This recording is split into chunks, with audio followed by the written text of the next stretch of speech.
Now, before we can look into how to create or how to calculate the area of these shapes, we need to be able to identify what these shapes are. Now, a rhombus is a four-sided shape that has four equal sides. Now, that might sound very familiar because that's kind of what a square looks like. A square has four sides and has four equal sides.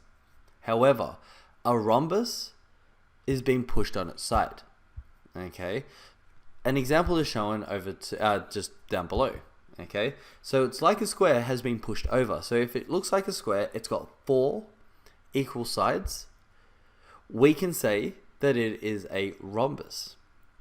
Okay, if it was straight up, okay, we would call it a square. Now, this is different also from a parallelogram, which has two pairs of equal sides. So a parallelogram only has one set of equal sides and another set of equal sides. Not all four are actually equal. Okay, it's kind of like a rectangle. So you can think of a parallelogram as a pushed over rectangle, and a rhombus is a pushed over square.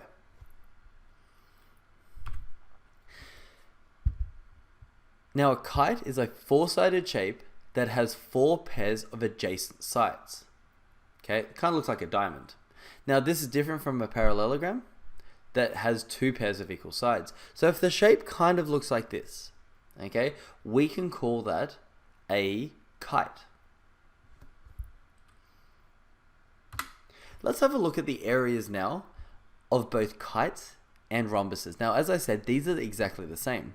So in this case, area equals half times the diagonal times the other diagonal.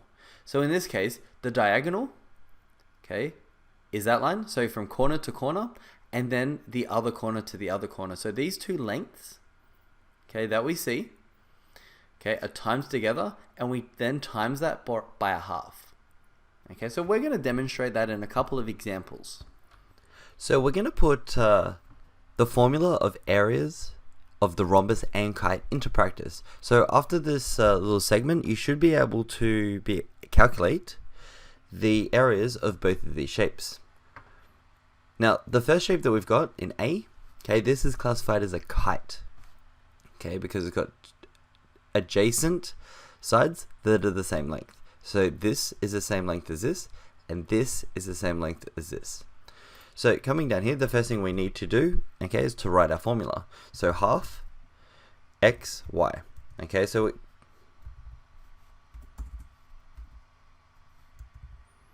xy. So what we're going to do, okay, x in this case is 52 centimeters and y is 18 centimeters. So let's put in those values. Half times 52 times 18. Okay, so all we do is put that into our calculator.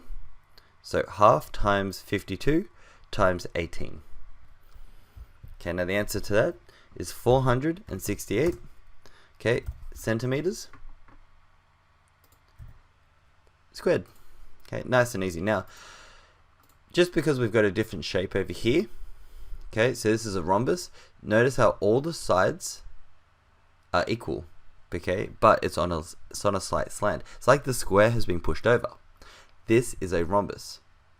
Okay, so again, we type in our formula. Okay, half times xy. Okay, so we go half times 10 centimeters times 26 centimeters. Okay, now our answer to that would be 130 centimeters .